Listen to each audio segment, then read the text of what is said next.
ఎందుకు మరి ఇప్పుడు మాట్లాడుతూ ఉన్నావు కదా ఆత్మగౌరవం అని, బీసీ సామాజిక న్యాయం అని. ముఖ్యమంత్రి గారు నీ నియోజకవర్గాన్ని ఒకసారి చూద్దాం, మీ నియోజకవర్గాన్ని ఒకసారి చూద్దాం సార్. ఏ పార్టీ మీరు బీసీలకు అవకాశాలు కల్పిస్తూ ఉన్నారు, ఏ పార్టీ ఏం చేస్తూ ఉన్నారో కొడంగల్ నియోజకవర్గం చూద్దాం.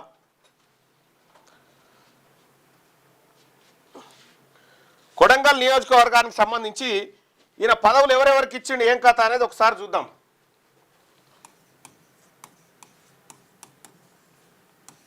కొడంగల్ ఇక్కడ ఈయన సొంత జిల్లాల వికారాబాద్లో ఒక్క బీసీకి కూడా అవకాశం ఇవ్వలే ఎమ్మెల్యేగా పోటీ చేయడానికి.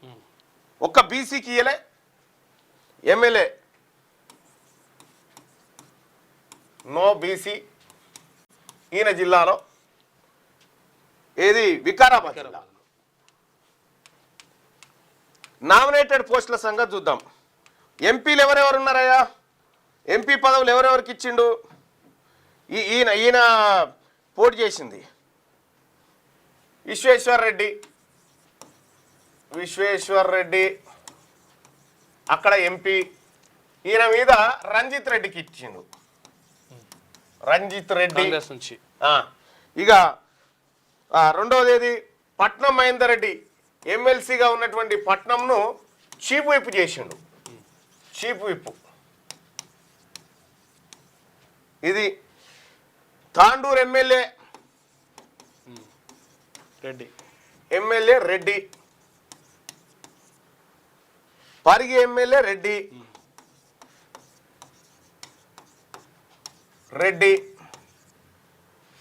Kodangal Reddy.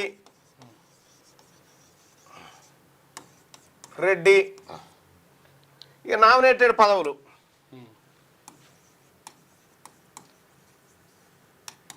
Nominated police housing welfare corporation Gurunath Reddy,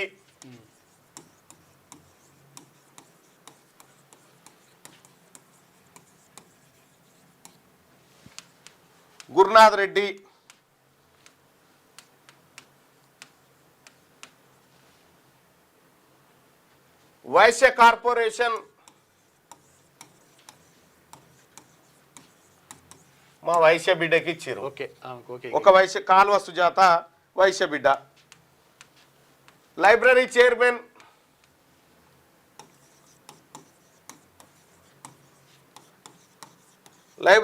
ఎవరికి ఇచ్చినవా? Library chairman Rajesh Reddy.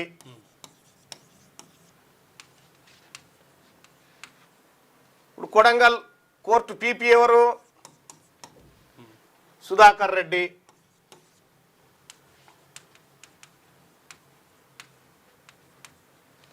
DCC ఎవరు? రామ్మోహన్ రెడ్డి.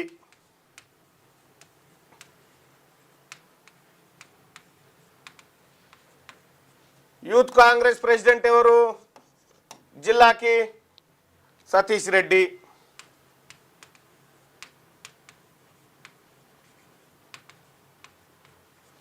ఎన్ఎస్టిఐ ప్రెసిడెంట్ ఎవరు ఈ జిల్లాకి? జైపాల్ రెడ్డి.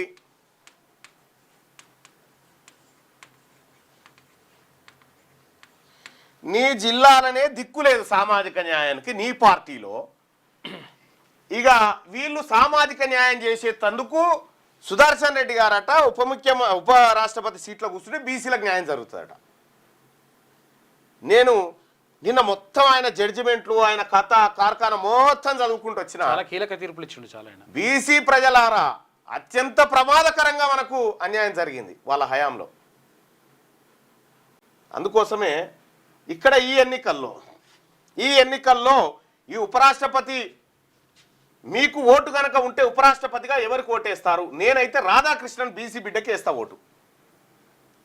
ఇక్కడ ఆత్మగౌరవం ఎక్కడిది? మా ఆత్మగౌరవం రాధాకృష్ణన్లో ఉంది. మొట్టమొదటిసారిగా ఒక బీసీ వాడు ఉపరాష్ట్రపతి అయితే తప్ప కళ్ళు మండుతున్నాయా? ఎందుకు తెచ్చిపెట్టి? ఇప్పుడు నిజంగా మీకు కనుక సామాజిక న్యాయము ప్రజలకు మంచి జరగాలన్న ఆలోచన ఉంటే మీరు చేయాల్సిందేంది? మా కంచాయిలే అని బెటరంటారా? ఏ పార్టీకి సంబంధం లేదు, ఏ పార్టీకి సంబంధం లేదు. మా కంచాయిలే గారిని బెటరించిరి. కంచాయిలే గారికి తెలిసినదో తెలుసా? సుదర్శన్ రెడ్డి గారికి. కంచాయిలే గారు జీవితం అంతా తన ఐడియాలజీ తోటి ఈ ప్రజల్లో ఈ దేశంలో ఏం జరుగుతుందో సమాజాన్ని వివరించడానికి పనిచేసి పెళ్లి కూడా చేసుకోలే.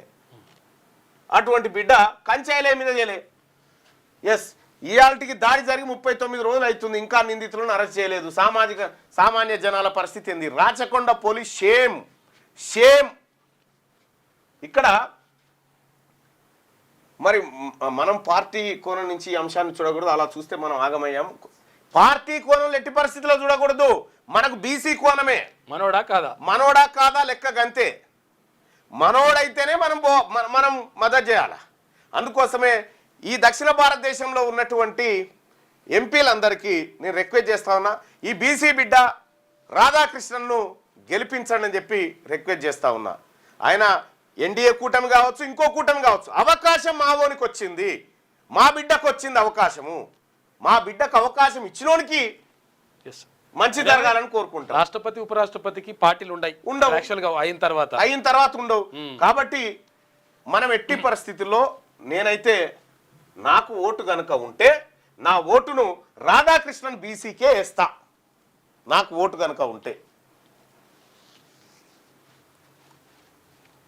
తెలుగువాడు ఆత్మగౌరవం ఎన్నడన్నా ప్రెస్ మీట్ పెట్టి ఇదే ఇట్లా ప్రెస్ మీట్ ఆయనను ప్రకటించంగానే ఈయన ప్రెస్ మీట్ పెట్టి ఆత్మగౌరవం ఇయ్యాలి. అదికొచ్చిన అది నీ కొడంగల్ల బీసీ ప్రజల ఆత్మగౌరవం లేదా?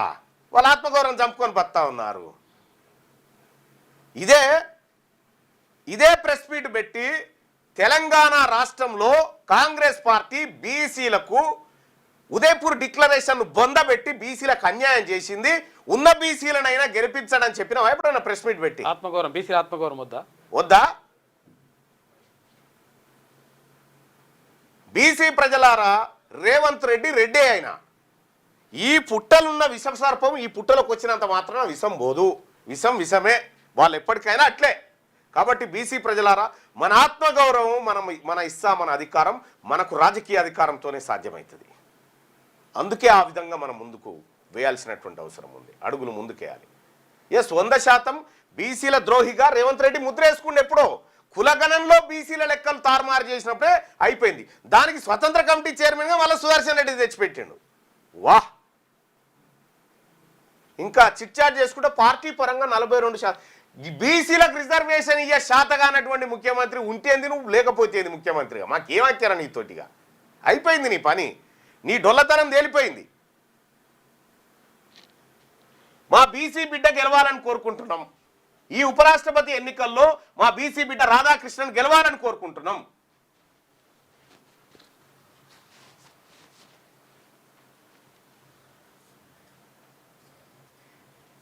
ఇది వాళ్ళు చేసిందే. కాబట్టి ప్రజలారా, నేను కేసీఆర్కి రిక్వెస్ట్ చేస్తా ఉన్నా, మీకున్నటువంటి రాజ్యసభలు, లోక్సభ అంటే లేవు, మీకున్న రాజ్యసభ అభ్యర్థులు దయచేసి బీసీల కోటేయమని రిక్వెస్ట్ చేస్తా ఉన్నా. ముఖ్యమంత్రిగా పనిచేసినటువంటి గత ముఖ్యమంత్రి కేసీఆర్ను రిక్వెస్ట్ చేస్తా ఉన్నా, మా బీసీ అభ్యర్థి కోటేయండి. ఆయన ఏ కూటమి నుంచి నిలబడ్డాడు అనేది కాదు, మా బీసీ అభ్యర్థి రాధాకృష్ణన్ కోటేయమని రిక్వెస్ట్ చేస్తా ఉన్నా. అసదుద్దీన్ ఓవైసీ గారికి రిక్వెస్ట్ చేస్తా ఉన్నా, మా బీసీ అభ్యర్థి కోటేయమని రిక్వెస్ట్ చేస్తా ఉన్నా. పవన్ కళ్యాణ్ గారికి రిక్వెస్ట్ చేస్తా ఉన్నా, మా బీసీ అభ్యర్థి కోటేయమని మీ పార్టీ ఓటేయాలని కోరుకుంటా ఉన్నా. చంద్రబాబు నాయుడు గారిని రిక్వెస్ట్ చేస్తా ఉన్నా, మా బీసీ అభ్యర్థి ఓట్లు వేయించి గెలిపించాల్సిందిగా రిక్వెస్ట్ చేస్తా. జగన్మోహన్ రెడ్డి గారికి కూడా చెప్తా ఉన్నా, దయచేసి మా బీసీ అభ్యర్థి రాధాకృష్ణన్ గారికి ఓటేయండి. ఇదే మా స్టాండ్. ఈ తెలంగాణ రాష్ట్రంలో మా బీసీల స్టాండ్ ఇదే.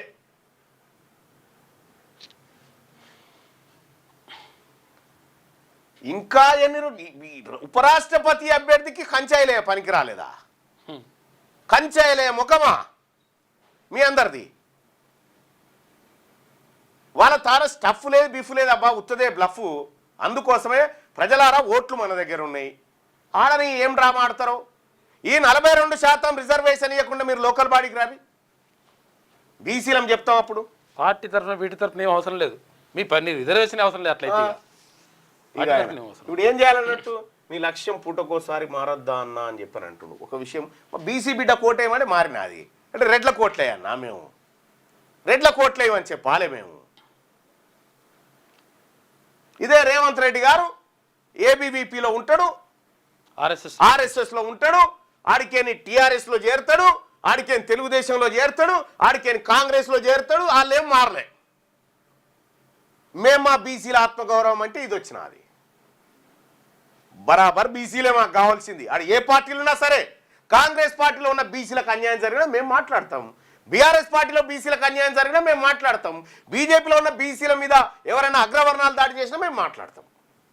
మా వాదం బీసీ వాదం, బీసీ వాదం, మాది ఆత్మగౌరవం. వాళ్ళు మా బిడ్డలే. తాత్కాలికంగా బంద్ అయి ఉండొచ్చు, ఏదో ఒక రోజు వాళ్ళు రావాల్సిందే. ఈ బీసీ ప్రభుత్వంలో భాగస్వామ్యం కావాల్సిందే, ఇంకొక ఆప్షన్ లేదుగా. అంటే ఇట్లుంటుంది అన్నట్టు. ఇక మాణిక్ రెడ్డి గారు చెప్తా ఉన్నాడు, సుదర్శన్ రెడ్డి హీరో అని చెప్పి చెప్తా ఉన్నాడు. రెడ్లకు హీరో మేము కాదంటలేము, రెడ్లకు హీరో మేము తప్పేం అంటలేము.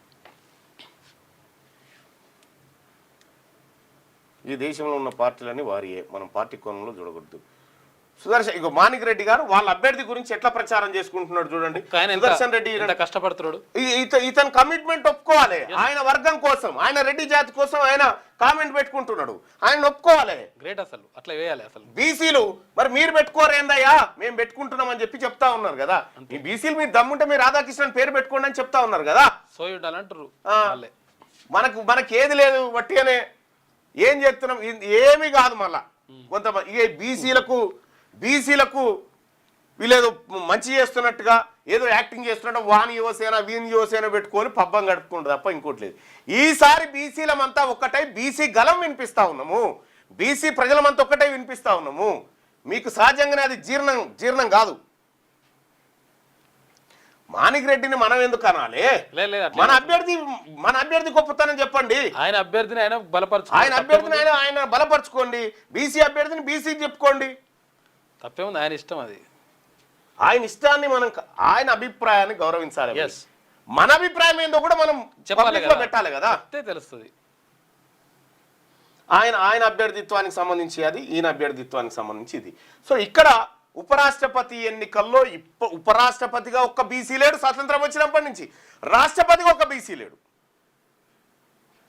ఉపరాష్ట్రపతిగా లేడు, రాష్ట్రపతిగా లేడు. ఇంకేడున్నాడు?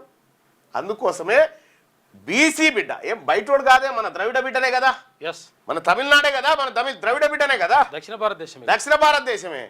ఇక్కడ మన రక్తం దాగిన వాళ్ళకంటే వాళ్ళు నయం కాదా బీసీలు?